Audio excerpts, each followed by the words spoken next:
درود بی‌پایان به ایران، درود بی‌پایان به همه شما دوستان عزیزی که بیننده این برنامه هستین. امروز 18 اردیبهشت ماه 2584 کوروشی برابر با 8 می 2025 میلادی هست و این هم 60مین گزارش آپوزیتی که تقدیم حضورتون میکنم. ابتدا با پرژن گلف شروع میکنیم، با خلیج همشگی فارس که خب یه صحبت هایی شد راجع به این. به نظرم این بازی رسانه‌ای بود و فقط خواستم این مدال رو ببینید. این مدالی هستش که خود ارتش آمریکا به سربازان بازنشستش داده و میده که روش نوشته پرژن گلف. یعنی میخوام بهتون بگم که این نام خلیج فارس یه جوری تو تاریخ هک شده که هیچ کس نمیتونه اینو از ایران بگیره. همونطور که نام ایران هک شده. نام ایران خیلی قدیمی تر حتی از دوره هخامنشی و چقدر هم نام زیبایی هست. برعکس بیشتر کشورهای دنیا این نام هیچ ربطی به ژن و نمیدونم نژاد و اینا نداره. ایران یک ایده است، یک فرهنگه، فرهنگ آزادگی. به معنای آزادگی است. از متون باستانی در اوستا این نام اومده و همین جوری که میایم جلوتر، حالا قدیمی ترین نوشته فارسی به این فارسی که امروز داریم هم صحبت می‌کنیم شاهنامه است، ولی قبل از اون در اوستا به خط پهلوی و در کتیبه های ساسانیان و قبل از اون، خیلی قبلتر از اون، حتی این کشوری که دائما سومر و اکد به نام ایلام ازش یاد میکنن همون ایران هست. خیلی راحت با این دوتا حرف بر اساس نوع تلفظ ها میشه بازی که همون ایران بوده. از قدیم و ندیم اینجا اسمش ایران بوده. یعنی میخوام بهتون بگم که این نام هک شده در تاریخ و هیچ کس اونقدر بزرگ نیست که بتونه اینو از ایران بگیره، نام خلیج فارس رو عوض بکنه. این ماجرای مسخره بازی خلیج عربی و اینا رو هم جمال عبدالناصر را انداخت. حتی کشورهای حوزه خلیج فارس هم اون موقع خیلی همراه نشدن با این داستان، ولی اینو جمال عبدالناصر برای اینکه اون حس ملیگرایی عربی رو زنده بکنه و بعدم با همین حربه تونست کانال سوئز رو ملی بکنه، چون کانال سوئز دست فرانسویه بود تا موقع، تونست اون ملی بکنه. این هم مطرح کرد و خیلی هم با شاه هم زاویه داشت، با محمد رضا شاه هم زاویه داشت و این هم تبدیل شد به یک حربه برای اختلاف انداختن بین مردم خاورمیانه. بگن آقا اینا فارسن، اونا عربن، عربا ضد فارسن، فارسا ضد عرب، این حرفا دیگه. و خلاصه یعنی میخوام بهتون بگم که این یک داستان قدیمی هست و ما نباید انقدر راحت تحت تاثیر این حرفا قرار بگیریم و گفتم هیچ کس نمیتونه همچین غلطی بکنه که نام خلیج فارس رو عوض بکنه. حالا اگرم یه بدترین حالتش در بیان یه همچین غلطی واقعا بکنن هم 20 سال 30 سال بعد دو مرتبه برمیگردن. این نام ایرانو چندین بار نخواستن عوض بکنن، نتونستن. چجوریه که این چند هزار سال این نام مونده اونجا؟ نام خلیج فارس هم همینطوره، همونطور که چند هزار سال تا الان مونده، از این به بعد هم میمونه، چند هزار سال دیگه هم میمونه. برای همین نگران نباشیم. اما این موضوع به عنوان یه ناظر بهتون میگم، به عنوان یه ایرانی که بالاخره یه وقتی یه 7-10 سالی از وقت و زندگی عمرم گذاشتم توی این کار و اطلاع رسانی و اینا، واسم جالب بود که یه دفعه یه عده از ایرانیانی که سال تا ما اصلا نگاه به اخبار ایران نمیکنن، یه دفعه یادشون افتاد که ایرانی هستن و حقشون اینجا داره ضایع میشه و رأی گردنشون هم باد کرد و خیلی احساساتی هشتگ بزنن، نمیدونم بیان مطالب راجع به خلیج فارس رو برای همدیگه ایمیل کنن، نمیدونم تکس بزنن اینا. ولی بسیار جالب بود. دارم به اون دسته از هموطنان، به خصوص فعالین سیاسی، عرض میکنم خدمتشون که دوستان عزیز، نفت و گاز ایران رو از همون خلیج فارس دارن میدوزن. هر روز 10 میلیون دلارش رو هر روز دارن میدوزن میبرن. ما اصلا نمیدونیم چی میشه. بریم وضع مردم رو در همین استانهای جنوبی ایران ببینین، بریم ببینین مردم برازجان، مردم بوشهر، مردم شهرهای جنوبی ایران، شهرهای ساحلی ایران، مردم خوزستان به خصوص دارن چه کیفیتی زندگی میکنن. اهواز، آبادان مردمش بخشای فقیرنشین داره که در شرایط بدی دارن زندگی میکنن. مردم بلوچستان دارن میسوزن هر روز تو این سوختبری ها و اینا، زنده عملا دارن آتیش میگیرن. هر هفته ای نیستش که یه خبر، یه ویدیویی، حتی ویدیوش منتشر میشه. یا این کولبرای کردستان هم ایرانی هستن، اینا هم ثروت ایران هستن که بعد الان تو این سن و سال طرف یه بار بذار رو دوشش، یعنی مثل بگم چی دیگه، بعد بار بذار به دوشش، از این ور کو بره به اون ور کو که پولی گیرش بیاد، زندگیشون که بتونه شکم زن بچه‌شو سیر کنه. نباید رگ غیرتمون برای اون باد کنه، نباید اهمیت بدیم به اون، نباید خبر اون رو به هم دیگه بگیم، به هم دیگه اطلاع رسانی کنیم که آقای ایرانی یه کاری بکن برای این وضع وحشتناکی که جمهوری اسلامی حاکم کرده به ما. خب همین حساسیتی که الان روی نام خلیج فارس اگه داشتیم هممون، مطمئن باشین که جلوی این فجایع رو هم میگرفتیم. این گوگردی که دارن از تفتان میدوزن، این خاک سرخ جزیره هرمز در همون خلیج فارس که دارن میدوزن، چقدر واقعا منصفانه بگین تا حالا چقدر توییت راجع به اون زدین یا دیدین یا برای دوستاتون فرستادین راجع به اینکه چینی ها اومدن تمام ماهیای کف دریای خلیج فارس رو هم با خودشون بردن. اون صیادایی که داشتن در جنوب ایران، صیادای ایرانی که داشتن از همین راه شکم زن و بچه‌شون سیر میکردن، اونا هم مجبور شدن برای این کارهای دیگه بکنن و یعنی اینقدر وضع ماهیگیری در اون منطقه خراب شد به خاطر این وطن فروشی که جمهوری اسلامی انجام داده. و چون اونا دلشون برای مردم ایران نمیسوزه، گفتم یک حکومت دست نشاندن که به کمک همین دولت پنهان آمریکا سر کار اومدن و سر کار نگه داشته شدن تا الان. ولی برای ما ایرانی ها، برای ما خیلی بده که وایسیم این چیزا رو نگاه کنیم. یعنی حالا که الان شما یادتون افتاد ایرانی هستین، من میخوام یادتون بندازم که این اتفاقام داره الان میفته تو ایران. بیاین برای اینا اهمیت قائل بشیم، برای اینم هشتگ بزنیم، برای اینم به هم دیگه اطلاع رسانی کنیم، بگیم یه کاری باید بکنیم. ببینید من یه برنامه درست کردم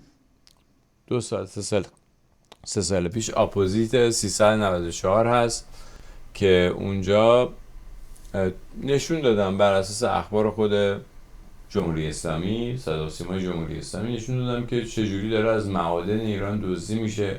سنگ آهن ایران خام میفروشن، در میلیون تن دارن میفروشن. سالی مثلا 10 میلیون تن در واقع از مثلا نصف یک کوه هر سال میبرن میفرستن به چین خام. در صورتی که ما خودمون ذوب‌آهن داریم تو ایران. خب برای چی خام میفرستن؟ بخاطر اینکه قیمت خام این سنگ آهن خیلی کمتر از ورقی فولاده که میتونه تو ایران درست بشه و کار میتونه درست کنه برای ایرانی ها. و اون سود اولا کارش میره برای کارگر چینی و سودش هم میره تو جیب کمپانی‌های به نظر من همون گلوبالیست، همون دیپ استیت، همون دولت پنهانی که صاحب این کارخانه‌های بزرگ فولاد هستن در چین و اونها هم اینو بعداً دارن میفروشن به کمپانی کارخانه‌های اتومبیل سازی، انواع اقسام کارخانه‌ها. برای در صورتی که ما میتونیم تمام اینو، یعنی حتی تا تولید محصول خود اتومبیل رو در ایران انجام بدیم. یعنی سنگ آهن ایران میتونه به تبدیل بشه به اتومبیل با کیفیت ایرانی به شرط اینکه کشورمون صاحب داشته باشه. وقتی که ما ارزش قائل شیم برای خودمون، برای وقتمون، برای هموطنانمون، برای کشورمون، برای خاکمون. و این من حالا خواهش میکنم ازتون این برنامه اپوزیت 394 رو برین حتما ببینین اگر ندیدین. اگر هم دیدین یه بار دیگه ببینین. میتونید تیکه‌هاشو ببرین، تیکه‌هاشو تو اینستاگرام بذارین، بفرستین برای دوستان دیگه‌تون، برای این ایرانیان دیگه که متوجه بشن که ایران چه ثروتایی داره که اصلا ما نمیدونیم و داره همینجوری دزدیده میشه از ایران. مثلا تیکه‌های بزرگ سنگو که از نطنز و جای مختلف دارن میبرن، به غیر از اینکه محیط زیست اون مناطق رو دارن از بین میبرن، ولی میبرن توی چین تبدیل میکنن به سنگ ساختمون که مثلا میخوان روی ساختمون کار کنن و بعد میفرستن به اسپانیا و ایتالیا با لیبل میدین آمریکا، میدین ایتالی یا میدین اسپین به کشورهای دیگه دنیا با قیمت‌های زیاد خیلی شاید 100 برابر اون قیمتی که از ایران میخرن میفروشن و این پولی که داره از جیب کارگر ایرانی، از جیب مردم ایران دزدیده میشه. به هر حال امیدوارم که یه مقدار اون هموطنان غیرتمندمون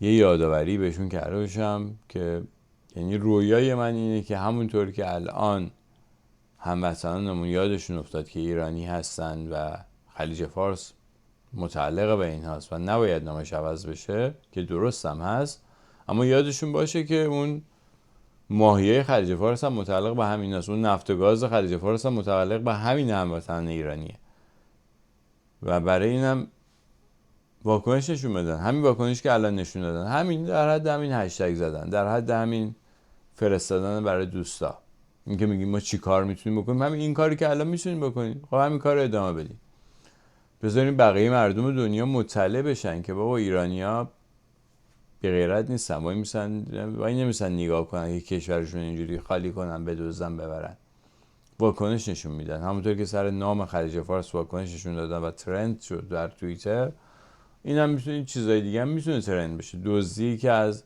ماهی‌های خلیج فارس شد و دزدی که از نفت و گاز خلیج فارس میشه، بلایی که به سر سوختبرهای ایرانی‌هایی که در بلوچستان زندگی میکنن به خاطر سوختبری میسوزن، زنده میسوزن، یا در کردستان کولبری میکنن، هر از گاهی هدف تیر سپاهی‌ها قرار میگیرن به اسم مرزبان و اینا بعد جلو اینا وایساد، بعد روی اینا حساسیت نشون داد، مطمئن باشین اثر داره. بگذاریم بریم به سراغ اخبار. آقای جی دی ونس در کنفرانس امنیتی مونیخ شرکت داشت. من حالا الان صداش میبندم.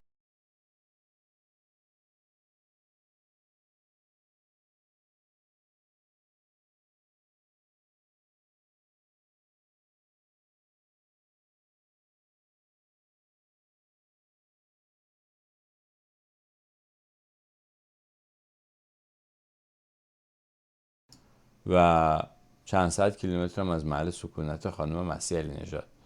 خب سوالی که برای من پیش میاد اینه که خب چطور شما بلند شدین رفتین تا آلمان، یه کشور دیگه ای رفتین و در این کنفرانس امنیتی شرکت کردین، ولی اینجا چرا حاضر نبودین؟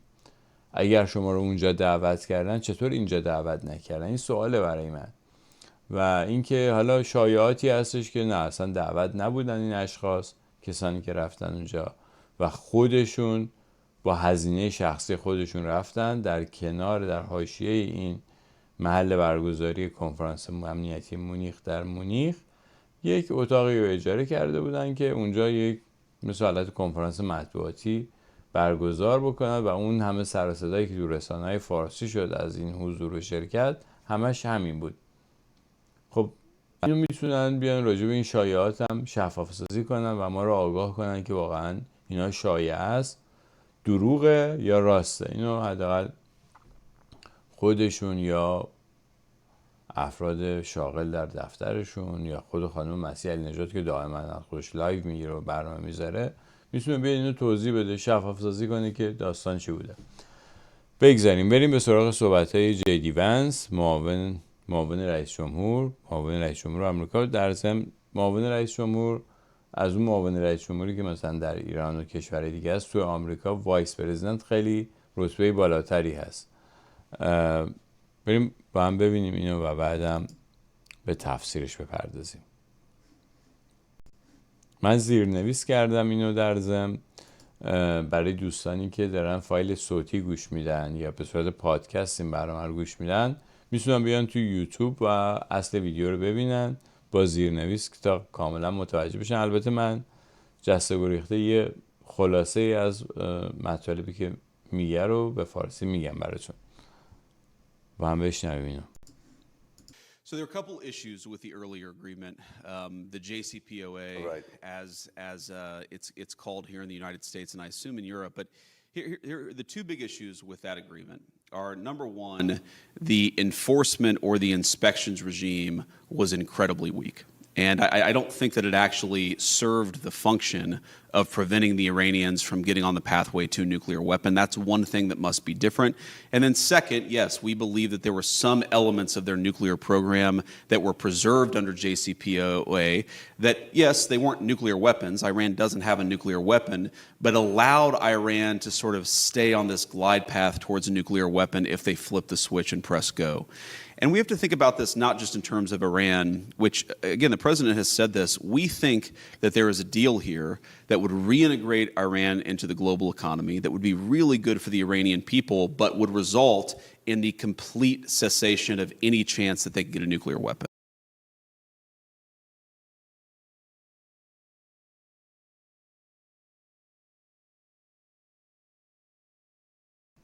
خب نکته مهم این صحبت ها این بود که یکی این که گفتش که خب گفت چون ازش پرسید گفتش که این خب شما قبلا هم یه توافق هسته‌ای بوده بین ایران و حالا مثلا آمریکا بر 5+1 و اینا، چرا اونو به هم زدین و الان پس این چه فرقی با اون داره؟ ببین اون توافقی که هم برجام اینجا بهش میگن JCPOA برجام گفتش که اون سیستمی که بعد رژیمی که بعد میرفت اینو چک میکرد که اینا دارن چیکار میکنن خیلی ضعیف بود و بعدم کلن یه جوری یه حقوقی به جمهوری اسلامی داده بود که میتونستن برن غنیسازی بکنن تا این، یعنی مسیر رسیدن به بمب باز بود، یعنی کافی بود که سویچو عوض بکنن و برن بمبشونو بسازن و این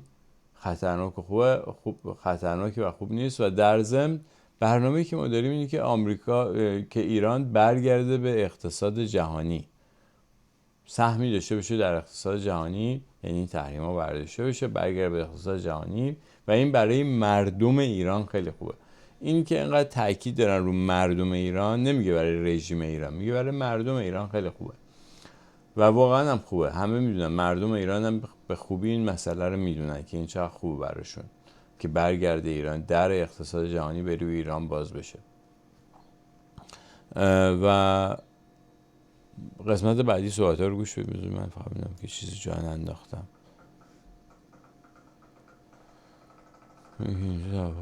ایران دوباره به اقتصاد جهانی باز میشه. مردم ایران. بله همینه. خب بریم قسمت بعدی صحبتش گوش بدیم. Towards. And as the president has said, that's option A. And option B, if option A is very good for the Iranian people and even some of the folks, the leadership in Iran, option B is very bad. It's very bad for everybody, and it's not what we want, but it's better than option C, which is Iran getting a nuclear weapon. That is what is completely off the table for the American administration. خب اون که آپشن اول بود که ایران به غنیسازی دست پیدا نکنه. آپشن دوم خیلی بده، گفت برای همه خیلی بده که نمیخواد الان بگه یعنی من بمبارون و این چیزاست. گفت آپشن دوم که خیلی بده، ولی آپشن سوم اینه که جمهوری اسلامی به بمب اتم برسه که این کاملا خارج از دستور کار ما و این دولت هیچ اجازه همچین کاری رو نمیده و بنابراین الان آپشن 1 و 2 داریم دیگه، یا توافق میکنیم یا اینکه همون آپشن بده، همون حالت بد. و قسمت هم بعد هم گفتش که حالا این تیکش دیگه من نذاشتم، در ادامه میگه که جمهوری اسلامی اگر هم جمهوری اسلامی به سلاح هسته‌ای برسه موقع شما فکرشو یعنی بعد نفر بعدی کیه؟ خب کره شمالی رسید، هند رسید، پاکستان رسید، کشورهای فقیری که تقریبا بی‌ثبات هم هستن و میتونن این سلاح هسته‌شون یه وقت بفروشن به جای. حالا هند یه ذره کمتر، ولی پاکستان و کره شمالی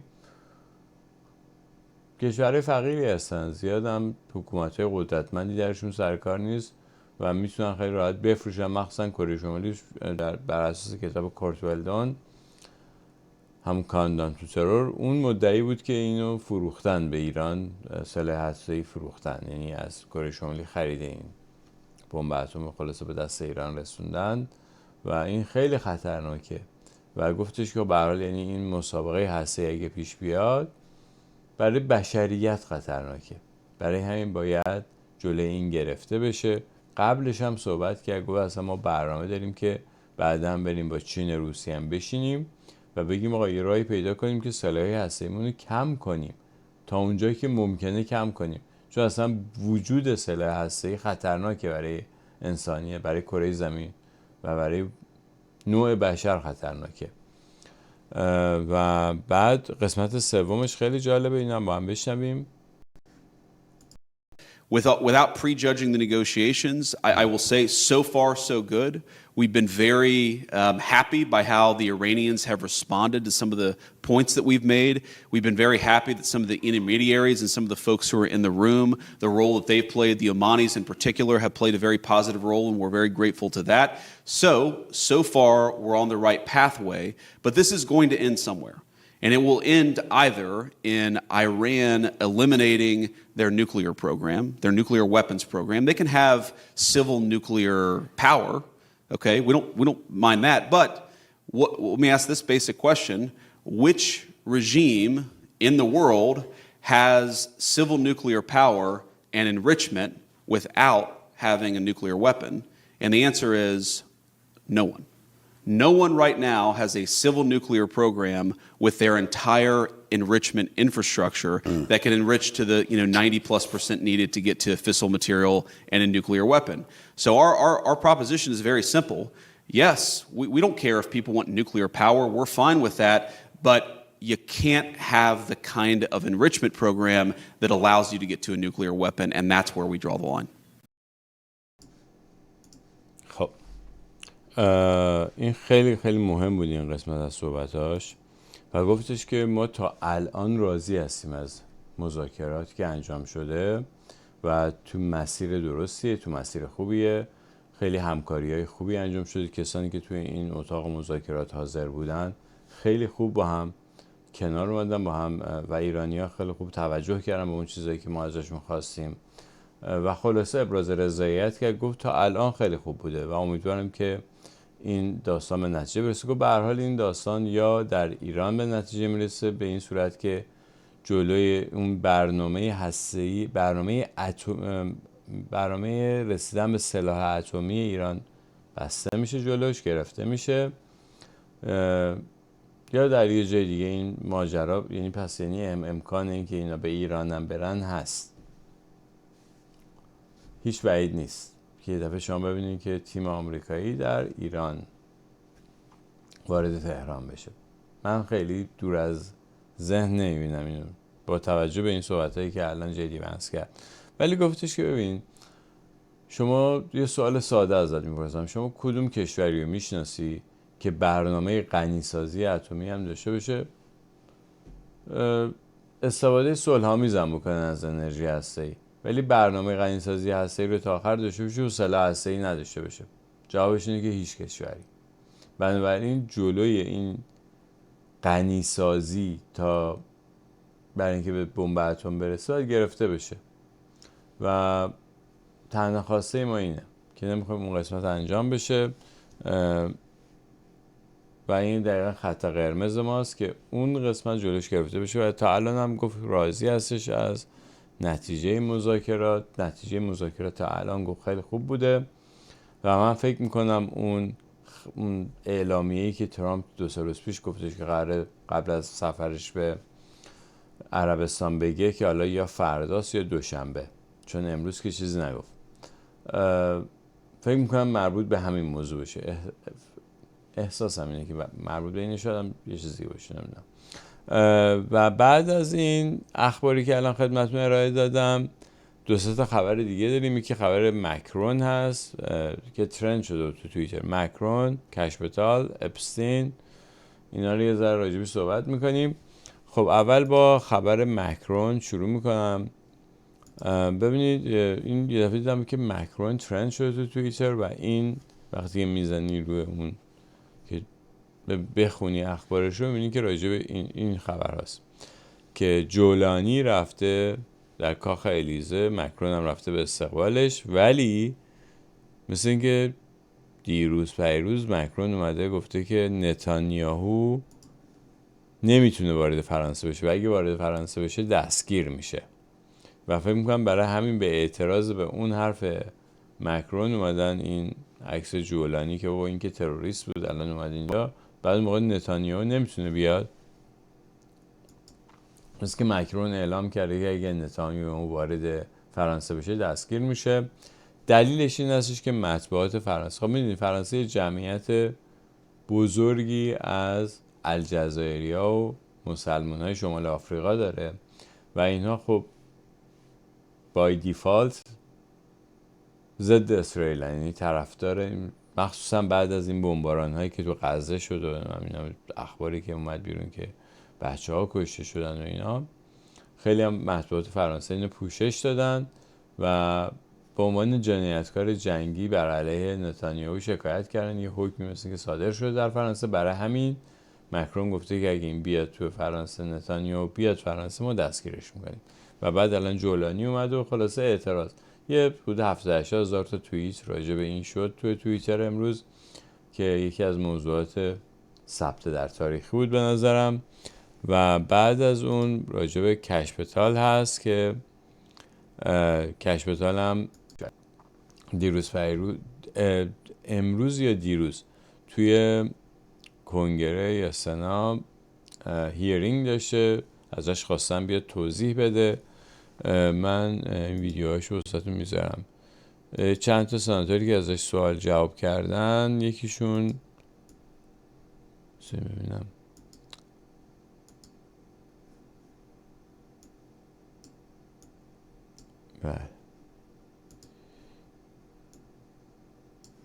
این دو نفری که ازش سوال میپرسن، این خانومه و اون آقا، راجع به این هستش که خب تو داری الان FBI رو مسلح کردی برای اینکه مثلا انتقام بگیرین از اون ماجرای ایمپیچمنت، اون استیضاح ترامپ، کسانی که روی اون تو FBI مثلا کار کردن، اونا رو از کار بیکارشون کردی یا دستگیرشون کردی.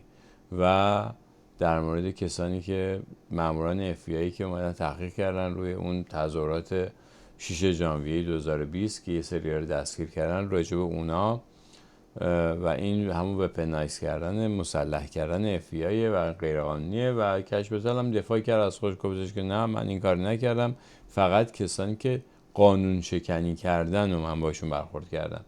اگر برخلاف قانون کاری کردن، بله از کارم بیکار شدن و الان زیر بازجویی هستن. پس نشون میده که یه اتفاقاتی داره میفته و به حدی بوده این اتفاقات، یعنی مثلا یه سری از منیجرها و سوپروایزرهایی تو FBI مثل اینکه به مشکل خوردن بعد از اینکه کشپتال اومده و اونها بالاخره از اون راههای که دارن با این سیاستمداران بزرگ وصل هستن اومدن، خلاصه ایشون رو بردن توی کنگره برای اینکه یه جوری مثلا گوشه بپیچونن، بگن که نکن دیگه این کار نکن. و ایشون هم البته با ایسا صفر جواب داد که نه اینطوری نیست. و نفر بعدی یکی دیگه از همین بله نه ایشون هم در ضمن چیزا، ایشون هم راجع به همین جنوری 6 بود. ولی یکی دیگه از افرادی که سوال پرسید از کشپتال، یکی دیگه از همین خاندان کندی بود که گفتش که آقا این داستان اپستین چی شد؟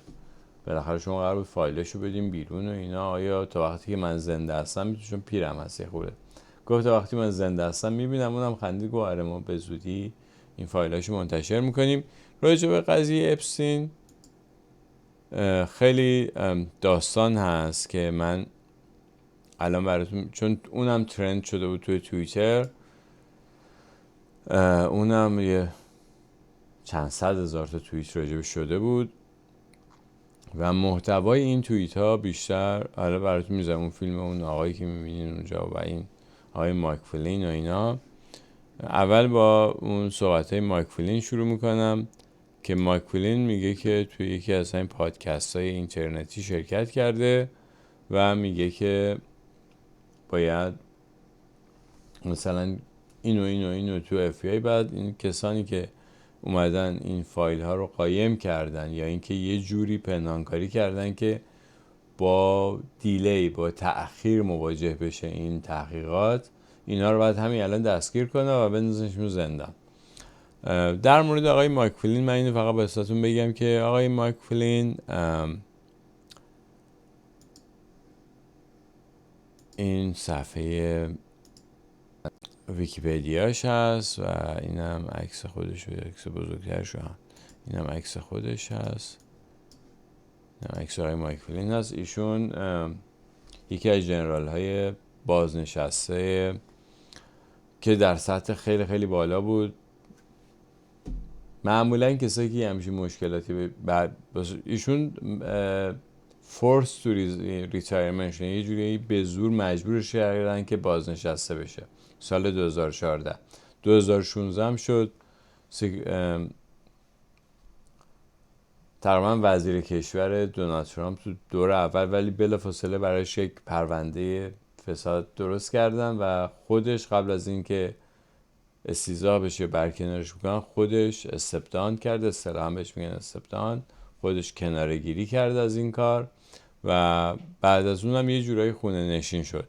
ولی ایشون یه سمت خیلی بالایی دارن. یکی از ایرانیای مشهوری که با ایشون خیلی خیلی بهش نزدیک بود آقای بیژن کیان هستن که ایشون هم میتونن بیان در برنامه‌ای که حاضر میشن توضیح بدن راجع به. البته در این برنامه که براشون باز هست، هر وقت بخوام میتونن تشریف بیارن اینجا و ما رو آگاه کنن که ماجرای اون پرونده سازی که برای مایک فلین شد چی بود و مایک فلین واقعا وزنش به لحاظ فکری در آمریکا، یعنی از نظر اثرگذاری روی سیاستمداران برجسته، روی ارتشی‌های برجسته چقدر هست.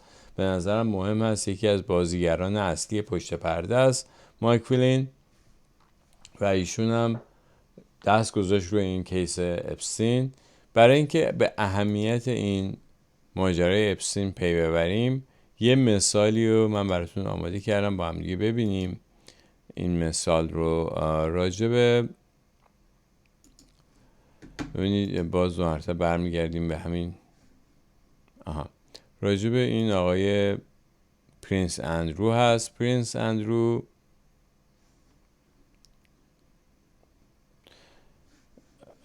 بذارین درست کنم اول. نه یه بعد بیم اینجا.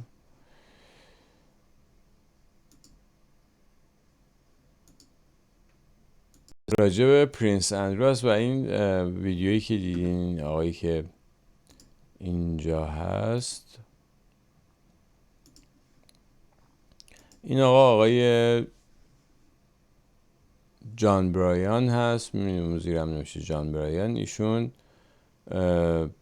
یکی از دوستان نزدیک ملکه سابق و فوت شده انگلستان هست، کوین الیزابت. یکی از دوستان نزدیک ایشون بود که در ضمن ببینید محافظ یا بگم دوست پسر همسر سابق پرنس اندرو یا شاهزاده اندرو پسر کوین الیزابت هست و این هم که عکس خود پرنس اندرو هست که ایشون آقای پرنس اندرو با در جزیره اپستین رفت آمد داشته و این یه فیلمیه که یواشکی این از این آقای جان برایان گرفتن و ایشون اینجا داره حالا با یه خانومی داره صحبت میکنه، داره بهش میگه که بله مثلا دوست اپستین بود و اینا یعنی مثلا راجع به رفت آمد به جزیره اپستین صحبت میکنه این خانم و ایشون یه مثلا آدمی که خیلی به این خانواده نزدیک بوده و میگم دوست پسر این همسر سابق آقای شاهزاده اندرو بوده و صحبت‌های زیادی هست راجع به این که خلاصه این یکی از اون کیس‌های معروفش هست و در ضمن این آقای شاهزاده اندرو رفته در یک مصاحبه با BBC شرکت کرده و اونجا کلاً منکر حضورش در جزیره اپستین شده به طور کلی و بعداً این خانومه اومده، این خانم ویرجینیا در فامیلیش درست یادم نیست. این خانم، این عکسش در همون جوونیای پرنس اندرو هستش که باشه عکس داره و گفته، مثل که اومده تو این برنامه‌های تلویزیونی گفته بوده که یکی از شاهداست که سودزن هست به نوعی و گفته که نه خیر ما با هم بودیم، مثلا حتی تاریخاش هم گفته چند بار بودیم، تاریخاش هم گفته. و اینجوری که خبرنگار BBC داره از شاهزاده اندرو میپرسه، میگه که شما مثلا در فلان تاریخ با اینجوری که این ویرجینیا گفته مثلا با 8-9 تا زن دیگه با هم دیگه گروهی با هم بودیم تو جزیره اپستین. مثلا یه بارش اینجوری بوده که این میگه نه اصلا کلا، که این یک رسوایی بزرگ اخلاقی است. و این هم این عکسای شاهزاده اندرو با اپستین و با خانم ویرجینیا هست دست تو کمرش. اون خانمی هم که میبینیم پشت سرش وایساده دوست دختر سابق اپستین هستش که یادتون باشه قبل از انتخابات آمریکا ایشون از ضد دونالد ترامپ هم